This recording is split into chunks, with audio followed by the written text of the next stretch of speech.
सरकार के पहले मुख्यमंत्री ऐसे जिस तरह से 5वां बजट पास हुआ है। हमारे साथ ज्यादा बात करने के लिए सतीश माना जी मौजूद हैं।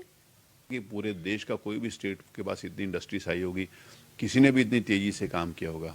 इतने कठिन काल में भी हम ईज ऑफ डूइंग रैंकिंग में दूसरे नंबर के ऊपर आए। जो पहले 12वें नंबर, 14वें नंबर, 17वें नंबर पर उत्तर प्रदेश रहता था, हमारे इन 3 सालों के कार्यकाल के बाद आज ease of doing business ranking में हम दूसरे नंबर पर आए। इस बात का प्रमाण है कि उत्तर प्रदेश में इंडस्ट्रियलाइजेशन की एक नई ईज ऑफ डूइंग बिजनेस के माध्यम से आम आदमी को सुविधा और प्रगति के पथ के ऊपर एक नया डेस्टिनेशन उत्तर प्रदेश इंडस्ट्री के नाते से है। औद्योगिक विकास ने और जिस तरह से 4 साल में बहुत अच्छा काम किया है, इन्वेस्टर समिट भी रहा, बहुत अच्छा रहा, उसकी बहुत चर्चाएं भी और बहुत तारीफ भी है। आगे इस साल बचा है 2022 का, क्या कुछ रहेगा? इंडस्ट्री एक प्रगति हमेशा होने वाली चीज है और उत्तर प्रदेश के पास तो बहुत सारे अपॉर्चुनिटीज हैं, बहुत सारे अवसर हैं, क्योंकि उस यूपी इंडस्ट्री के नाते से पहले जाना नहीं जाता था।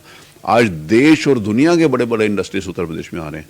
मैं आपको बताना चाहता हूं कि कोविड काल में चाइना से अगर इंडस्ट्री कोई उठकर देश में आई है तो वो उत्तर प्रदेश में आई। सैमसंग डिस्प्ले की यूनिट उन्होंने शुरू करी। डेटा सेंटर की हम नई पॉलिसी लेकर आए हैं, जिसमें पूरे देश के अन्य राज्य हमारे उस डेटा सेंटर पॉलिसी के पीछे चल रहे हैं।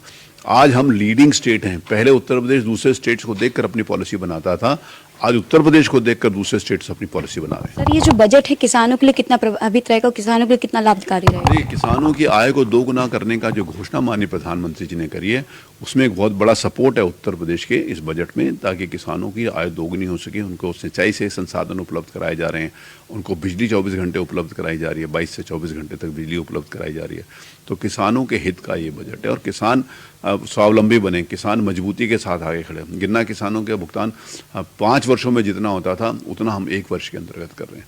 तो ये सारी की सारी चीज़ें किसानों की समृद्धि के लिए, और किसान समृद्ध होगा तो देश प्रगति और प्रदेश प्रगति। लास्ट सवाल है आपसे। विपक्ष है हमेशा हमला बोलता है, इस बार भी विपक्ष ने बोला है कि जो ये बजट आया है ये कहीं ना कहीं विकास लेस है। देखिए, विपक्ष हताश है, विपक्ष निराश है, विपक्ष के पास कहने को कुछ नहीं है।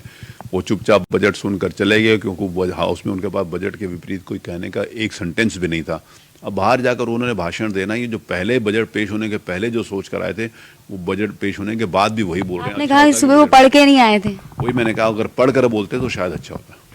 तो ये तो थे हमारे साथ बात करने के लिए सतीश माना जी, जिस तरह से उन्होंने कहा है कि जो बजट है वो बहुत लाभकारी रहेगा और आने वाले समय के लिए बहुत ज्यादा उत्तम रहेगा। मैं कैमरामैन सतीश के साथ सोनी कपूर, इंडिया वॉच, लखनऊ।